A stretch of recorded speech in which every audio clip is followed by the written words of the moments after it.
In this entire lecture series, we are going to look at what happens to an aircraft or a spacecraft that is about to leave the surface of Earth, go to higher orbits, higher altitude, and do some maneuvers that we have expected to do it for.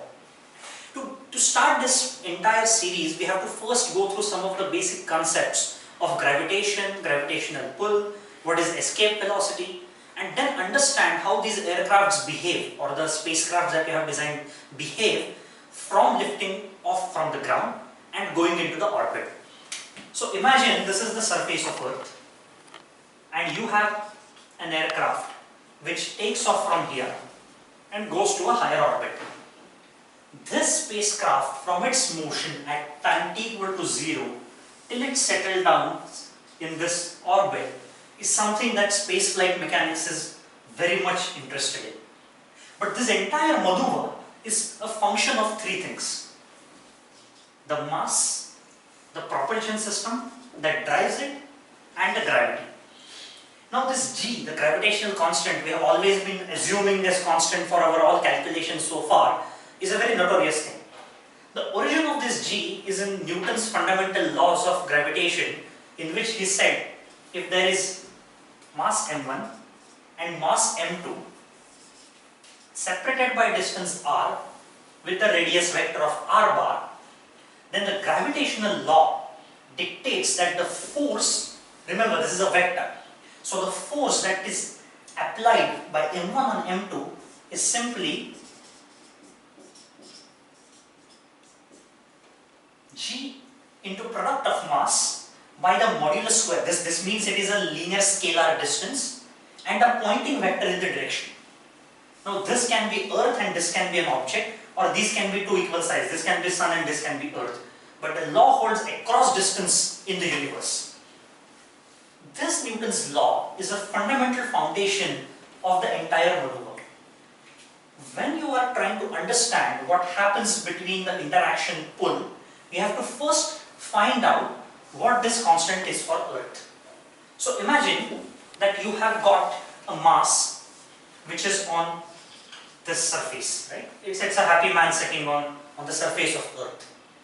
The gravitational pull is simply gm upon r square, because this is g multiplied by m, which is the mass of the person, will give you the force F equal to mg, which we have always been studying in the textbook.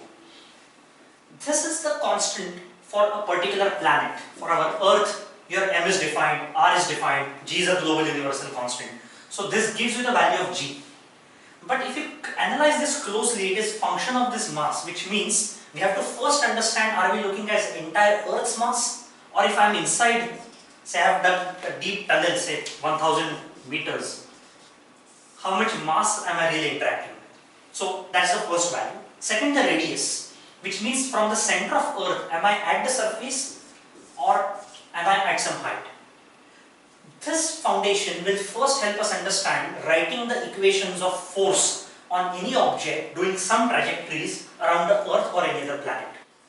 Now let us look at one particular problem in which a mass is inside the surface of the Earth, which means it is inside the body. Imagine that this is the entire Earth with radius of r, and your object is beneath at the depth of d. The mass of object is m, and Earth's mass is of course capital M. We are interested in now actually trying to find out what is the relationship for this particular depth to the force that this mass will experience. Again, going fundamentally, this is the total mass of Earth which is going to be interacting with this particular object mass, and this other mass, gravitational pull, is not relevant, simply because it's symmetric across, right? So the force is, so if I have say this small dm mass of Earth here, and this is the mass, the vector of the force that will get produced will get cancelled by equal and opposite mass here, which means because of the symmetry of the shell from outside, I'm not really bothered about what it does to this particular object in terms of force. Now if I have to simplify this, I will write the force as g m dash. This m dash is the effective mass of the shell that actually interacts with this capital mass, upon r minus d whole square. Right? That's the magnitude of the force. It's a still vector, I'm just looking at the magnitude. Now m dash is simply rho into 4 by 3 pi into r minus d cube. Right? Because it is simply the mass of this shell. Rho is assumed to be constant across the earth, that is reasonable assumption for small depth and can actually be always be used. Only the problem will be if depth becomes very much similar to radius of earth, this assumption falls apart. Having done this, let's substitute to get g upon r by v minus whole square rho 4 by 3 pi r minus d cube. So this is a force. We also know from our relation that the force equal to mg that it experiences had it been on the surface is simply g mm upon r square, right? And the mass here is rho 4 by 3 pi r cube m square.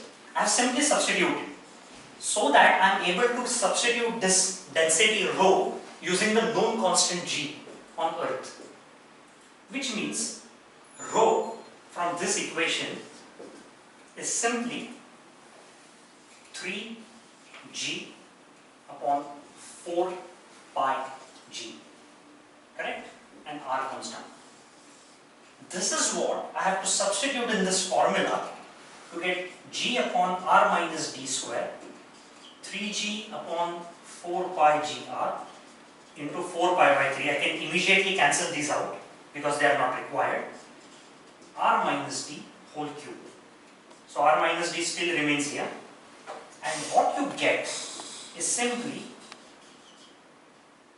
4 pi by 3 is gone. So g r minus d upon r. So if I have to effectively write it here, force experience is simply r minus d upon r into g, which means 1 minus d by r of g. So to plot a graph of variation of this force with respect to depth is when depth is equal to 0, it is maximum g, right? That is the surface. And at r equal to d, it becomes 0. So it's a straight line having the slope of d by r. That's the understanding of what happens to an object which goes beneath the surface of earth and how much force it experiences because of the gravitational mass. This is the first pivot. Second pivot now is to understand what happens to an object at height h. This will help us to do our maneuver calculations, and then using combination of these two, we will look at an object which is at an equatorial altitude of theta, because your earth is actually made up of these equators, right? So if I have to see the earth as a picture, I will actually have this earth which has these equators and these latitudes. Right? All the latitudes and longitudes are basically from these fundamentals of theta and psi. So any object, say having a longitude at an angle theta, I will try to find out its gravitational pull, and these three will form a foundation of how the trajectory of object